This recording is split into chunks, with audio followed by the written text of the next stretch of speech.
Question bonus avec vous, Valentin Lavigne. Allez, replongez-vous dans vos souvenirs. Ils ne sont pas si lointains que ça. Vous avez quoi, 6 ans? Papa vous prend par la main, sac de sport dans la main. Bonjour, je vous présente Valentin, il veut jouer au foot avec vous. C'était à Lorient. Vous vous souvenez de cette journée-là? Ouais, je m'en souviens.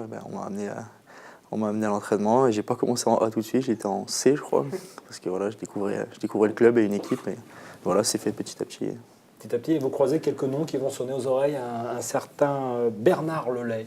C'est ça, Bernard Lelay, que j'ai retrouvé après. Enfin, j'ai retrouvé son fils, Michel Lelay, après en CFA. Alors pour ceux qui ne connaissent pas Michel, Anne, hein, bon, qui sont donc nés en 1900...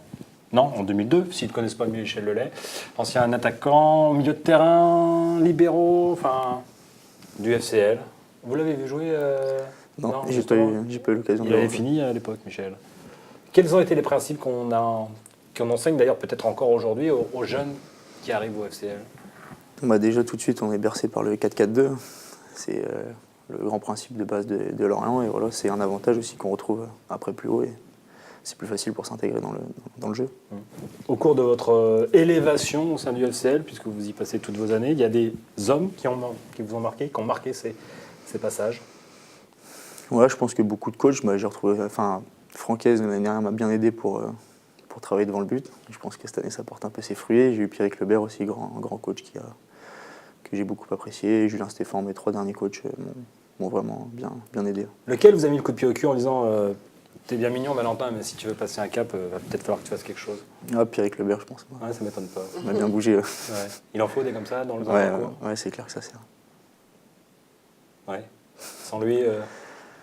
Ouais, je ne dis pas que sans lui, je ne serais pas arrivé là. Je sais pas, mais c'est vrai qu'il m'a bien bougé et ça m'a servi pour la suite. 7 buts et 7 passes D l'an dernier avec la CFA2. Est-ce qu'il y a un déclic qui s'est produit à cet instant-là?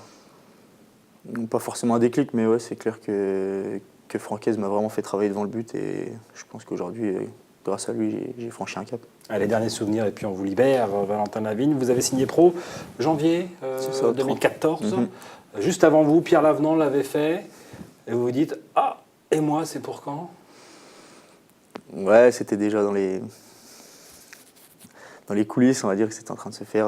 On m'a dit que Pierre allait signer. Après, le coach Gourcuff m'était venu me parler, me dire que voilà, j'allais signer aussi mon contrat pro. Voilà, j'attendais tranquillement. Le soir de la rencontre avec coach Gourcuff, quand on sait que ça va venir, on ne dort pas? Bah, je ne savais pas, en fait, c'est lui qui est venu me l'annoncer. Après, ouais, quand j'ai signé mon contrat, ouais, c'est sûr qu'on a du mal à s'endormir la veille. Papa, maman? Papa, maman, au téléphone, la famille, les amis, tout le monde. Et la Nouba? La Nouba. Non. Non. Ah, jamais? Non. Pour fêter ça, c'est un bel événement pourtant. Ouais, mais bon, on a fait ça en famille. Ça ne veut pas dire qu'on ne fait pas de Nouba en famille. Hein? On a fait ça en famille tranquillement. On l'a fêté. C'est ça. Merci beaucoup, Valentin. Bah, merci à vous.